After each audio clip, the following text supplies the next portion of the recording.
என் black pearl கப்பல் எங்க இருக்குன்னு சொல்லு. அந்த கப்பல் கவுந்துருச்சு. அந்த கப்பலுக்கு ஆயுசு கம்மி. ஒரு கப்பல் இல்லாத கேப்டன் கூட எங்களால இருக்க முடியாது. என் உடல் பொருள் ஆவி எல்லாமே பிளாக் பேர்ல் கப்பல் தான்.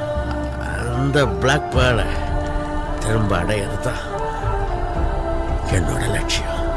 உண்மையிலேயே அந்த கப்பல் கவுந்திருந்தா நீ உயிரோடவே இருந்திருக்க மாட்ட. என்கிட்ட தான் கப்பல் இருக்கு. என்னைக்கு என்னை கைவிடாத பிளாக் பேர்ல். ஆனா என் கப்பல் எப்படி இருக்கு தெரியுமா? பெருசா, அழகா, கம்பீரமா இருக்கும். 5 வருஷத்துக்கு முன்னாடி பிளாக் பியர்டு அது ஒரு